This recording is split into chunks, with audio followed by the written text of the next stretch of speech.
श्री गणेशाय नमः। ओम नमो भगवते वासुदेवाय। भगवान विष्णु के स्वरूप का विवेचन, प्राण की श्रेष्ठता, जीवों के विभिन्न स्वभावों और कर्मों का कारण तथा भागवत धर्म। व्याध ने पूछा, ब्रह्मन, आपने पहले कहा था कि भगवान विष्णु की प्रीति के लिए कल्याणकारी भागवत धर्मों का और उनमें भी वैशाख मास में कर्तव्य रूप से बताए हुए नियमों का विशेष रूप से पालन करना चाहिए। वे भगवान विष्णु कैसे हैं, उनका क्या लक्षण है, उनकी सत्ता में क्या प्रमाण है और तथा वे सर्वव्यापी भगवान किनके द्वारा जानने योग्य हैं, वैष्णव धर्म कैसे हैं और किससे भगवान श्री हरि प्रसन्न होते हैं। महामते, मैं आपका किंकर हूँ, मुझे ये सब बातें बताइए। व्याध के इस प्रकार पूछने पर शंख ने रोग शोक से रहित संपूर्ण जगत के स्वामी भगवान नारायण को प्रणाम करके कहा, व्याध, भगवान विष्णु का स्वरूप कैसा है यह सुनो। भगवान समस्त शक्तियों के आश्रय, संपूर्ण गुणों की निधि तथा सबके ईश्वर बताए गए हैं। वे निर्गुण, निष्कल तथा अनंत हैं। सत, चित और आनंद यही उनका स्वरूप है। यह जो अखिल चराचर जगत है, अपने अधीश्वर और आश्रय के साथ नियत रूप से जिसके वश में स्थित है, जिससे इसकी उत्पत्ति, पालन, संहार, पुनरावृत्ति तथा नियमन आदि होते हैं, प्रकाश, बंधन, मोक्ष और जीविका, इन सब की प्रवृत्ति जहाँ से होती है, वे ही ब्रह्म नाम से प्रसिद्ध भगवान विष्णु हैं। वे ही विद्वानों के सम्मान्य सर्वव्यापी परमेश्वर है। ज्ञानी पुरुषों ने उन्हीं को साक्षात परब्रह्म कहा है। वेद, शास्त्र, स्मृति, पुराण, इतिहास, पंचरात्र और महाभारत सब विष्णु स्वरूप है, विष्णु के ही प्रतिपादक है। इन्हीं के द्वारा महाविष्णु जानने योग्य है। वेद वैद्य सनातन देव भगवान नारायण को कोई इंद्रियों से, प्रत्यक्ष प्रमाण द्वारा, अनुमान से और तर्क से भी नहीं जान सकता है। इन्हीं के दिव्य जन्म, कर्म तथा गुणों को अपनी बुद्धि के अनुसार जानकर उनके अधीन रहने वाले जीव समूह सदा मुक्त होते हैं। यह संपूर्ण जगत प्राण से उत्पन्न हुआ है, प्राण स्वरूप है, प्राण रूपी सूत्र में पिरोया हुआ है तथा प्राण से ही चेष्टा करता है। सबका आधारभूत यह सूत्रात्मा प्राण ही विष्णु है, ऐसा विद्वान पुरुष कहते हैं। व्याध ने पूछा, ब्रह्मन, जीवों में यह सूत्रात्मा प्राण सबसे श्रेष्ठ किस प्रकार है। शंख ने कहा, व्याध, पूर्व काल में सनातन देव भगवान नारायण ने ब्रह्मा आदि देवताओं की सृष्टि करके कहा, देवताओं, मैं तुम्हारे सम्राट के पद पर ब्रह्मा जी की स्थापना करता हूँ। यही तुम सबके स्वामी हैं। अब तुम लोगों में जो सबसे अधिक शक्तिशाली हो, उसे तुम स्वयं ही युवराज के पद पर प्रतिष्ठित करो। भगवान के इस प्रकार कहने पर इंद्र आदि सब देवता आपस में विवाद करते हुए कहने लगे, मैं युवराज होऊंगा, मैं युवराज होऊंगा। किसी ने सूर्य को श्रेष्ठ बताया और किसी ने इंद्र को। किन्हीं की दृष्टि में कामदेव ही सबसे श्रेष्ठ थे और कुछ लोग मौन ही खड़े रहे। आपस में कोई निर्णय होता न देखकर वे भगवान नारायण के पास पूछने के लिए गए और प्रणाम करके हाथ जोड़कर बोले, महाविष्णु, हम सब ने अच्छी तरह विचार कर लिया, किंतु हम सब में से श्रेष्ठ कौन है यह हम अभी तक किसी प्रकार निश्चय न कर सके। अब आप ही निर्णय कीजिए। तब भगवान श्री विष्णु ने हंसते हुए कहा, इस विराट ब्रह्मांड रूपी शरीर से जिसके निकल जाने पर यह गिर जाएगा और जिसके प्रवेश करने पर यह पुनः उठकर खड़ा हो जाएगा, वही देवता सबसे श्रेष्ठ है। भगवान के ऐसा कहने पर सब देवताओं ने कहा, अच्छा, ऐसा ही हो। तब सबसे पहले देवेश्वर जयंत विराट शरीर के पैर से बाहर निकला। उसके निकलने से उस शरीर को लोग पंगु कहने लगे, परंतु शरीर गिर न सका। यद्यपि वह चल नहीं पाता था, तो भी सुनता, पीता, बोलता, सूंघता और देखता हुआ पूर्ववत स्थिर रहा। तत्पश्चात गुह्य देश से दक्ष प्रजापति निकलकर अलग हो गए। तब लोगों ने उसे नपुंसक कहा, किंतु उस समय भी वह शरीर गिर न सका। उसके बाद विराट शरीर से हाथ से सब देवताओं के राजा इंद्र बाहर निकले। उस समय भी शरीर पात नहीं हुआ। विराट पुरुष को सब लोग हस्तहीन लूला कहने लगे। इसी प्रकार नेत्रों से सूर्य निकले। तब लोगों ने उसे अंधा और काना कहा। उस समय भी शरीर का पतन नहीं हुआ। तदनंतर नासिका से अश्विनी कुमार निकले, किंतु शरीर नहीं गिर सका। केवल इतना ही कहा जाने लगा कि यह सूंघ नहीं सकता। कान से अधिष्ठात्र देवियां दिशाएं निकली। उस समय लोग उसे बधिर कहने लगे, परंतु उसकी मृत्यु नहीं हुई। तत्पश्चात जिह्वा से वरुण देव निकले।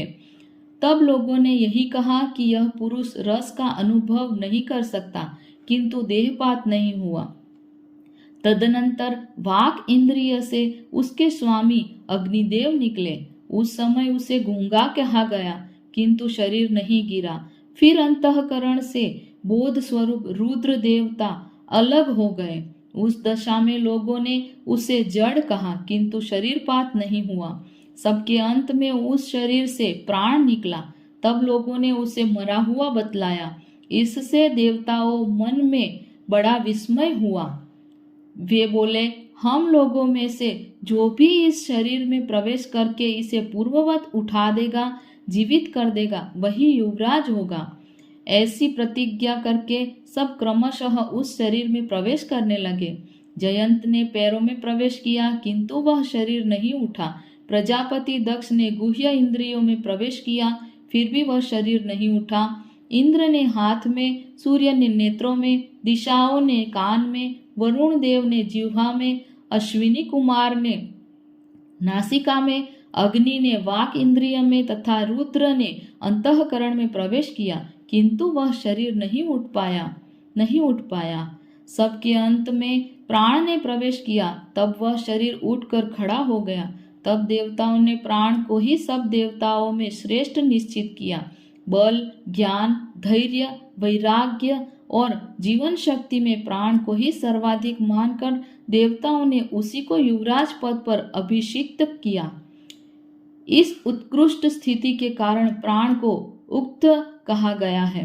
अतः समस्त चराचर जगत प्राणात्मक है। जगदीश्वर प्राण अपने पूर्ण एवं बलशाली अंशों द्वारा सर्वत्र परिपूर्ण है। प्राणहीन जगत का अस्तित्व नहीं है।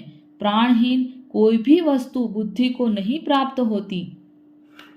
इस जगत में किसी को भी प्राणहीन वस्तु की स्थिति नहीं है। इस कारण प्राण सब जीवों में श्रेष्ठ, सबका अंतरात्मा और सर्वाधिक बलशाली सिद्ध हुआ। इसीलिए प्राणोपासक प्राण को ही सर्वश्रेष्ठ कहते हैं। प्राण सर्वदेवात्मक है। सब देवता प्राणमय हैं। वह भगवान वासुदेव का अनुगामी तथा सदा उन्हीं में स्थित है। मनीषी पुरुष प्राण को महाविष्णु का बल बतलाते हैं। महाविष्णु के महात्म्य और लक्षण को इस प्रकार जानकर मनुष्य पूर्व बंधन का अनुसरण करने वाले अज्ञानमय लिंग को उसी प्रकार त्याग देता है जैसे सर्प पुरानी केंचुली को। लिंग देह का त्याग करके वह परम पुरुष अनामय भगवान नारायण को प्राप्त होता है। शंख मुनि की कही हुई यह बात सुनकर व्यास ने पुनः पूछा, ब्रह्मन, यह प्राण जब इतना महान, प्रभावशाली और इस संपूर्ण जगत का गुरु एवं ईश्वर है, तब लोक में इसकी महिमा क्यों नहीं प्रसिद्ध हुई? शंख ने कहा, पहले की बात है, प्राण अश्वमेघ यज्ञों द्वारा अनामय भगवान नारायण का यजन करने के लिए गंगा के तट पर प्रसन्नता पूर्वक गया। अनेक मुनिगणों के साथ उसके फलों के द्वारा पृथ्वी का शोधन किया। उस समय वहां समाधि में स्थित हुए महात्मा कण्व बाम्बी की मिट्टी में छिपे हुए बैठे थे। हल जोतने पर बाम्बी गिर जाने से वे बाहर निकल आए और क्रोध पूर्वक देखकर सामने खड़े हुए। महाप्रभु प्राण को शाप देते हुए बोले, देवेश्वर, आज से लेकर आपकी महिमा तीनों लोकों में विशेषतः भूलोक में प्रसिद्ध न होगी। हाँ, आपके अवतार तीनों लोकों में विख्यात होंगे। व्याध, तभी से संसार में महाप्रभु प्राण की महिमा प्रसिद्ध नहीं हुई। भूलोक में तो उसकी ख्याति विशेष रूप से नहीं हुई।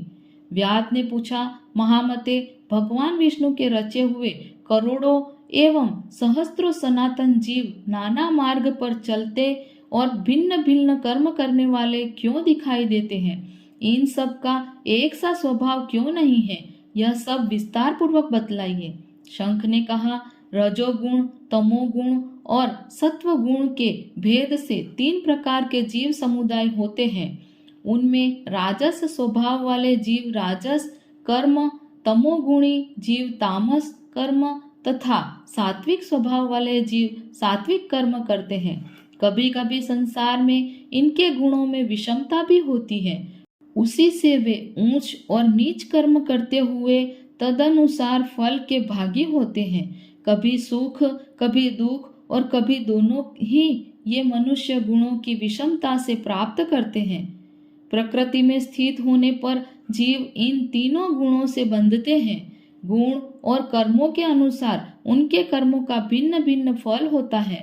ये जीव फिर गुणों के अनुसार ही प्रकृति को प्राप्त होते हैं। प्रकृति में स्थित हुए प्राकृतिक प्राणी गुण और कर्म से व्याप्त होकर प्राकृतिक गति को प्राप्त होते हैं। तमोगुणी जीव तामसी वृत्ति से ही जीवन निर्वाह करते और सदा महान दुख में डूबे रहते हैं। उनमें दया नहीं होती, वे बड़े क्रूर होते हैं और लोक में सदा द्वेष से ही उनका जीवन चलता है। राक्षस और पिशाच आदि तमोगुणी जीव हैं जो तामसी गति को प्राप्त होते हैं। राजसी लोगों की बुद्धि मिश्रित होती है। वे पुण्य तथा पाप दोनों करते हैं। पुण्य से स्वर्ग पाते हैं और पाप से यातना भोगते हैं।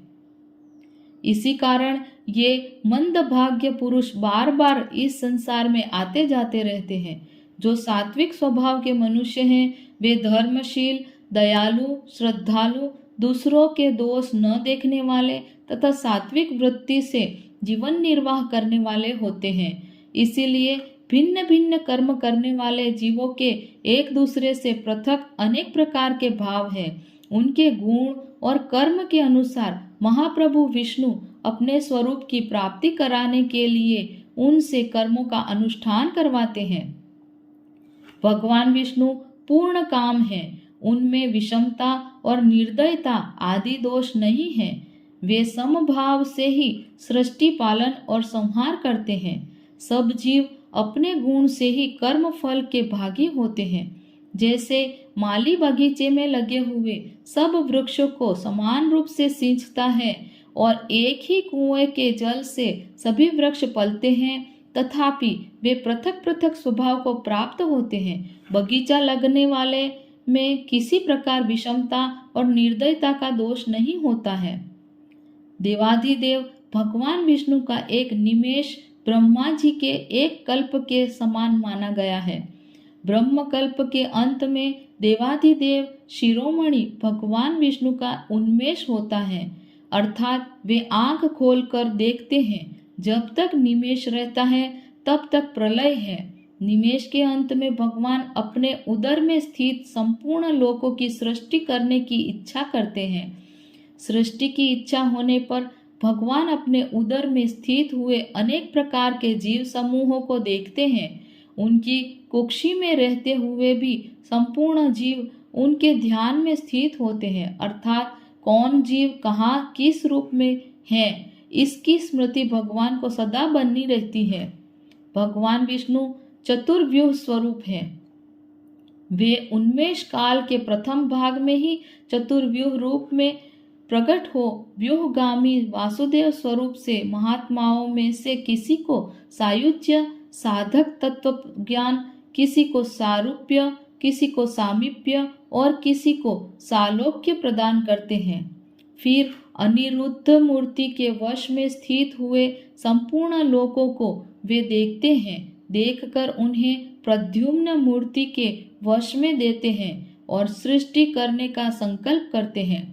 भगवान श्री हरि ने पूर्ण गुण वाले वासुदेव आदि 4 व्यूहों के द्वारा क्रमशः माया, जया, कृति और शांति को स्वयं स्वीकार किया है। उनसे संयुक्त चतुर्व्यूहात्मक महाविष्णु ने पूर्ण काम होकर भी भिन्न भिन्न कर्म और वासना वाले लोकों की सृष्टि की है। उन्मेष काल का अंत होने पर भगवान विष्णु पुनः योग माया का आश्रय लेकर व्यूहगामी संकर्षण स्वरूप से इस चराचर जगत का संहार करते हैं।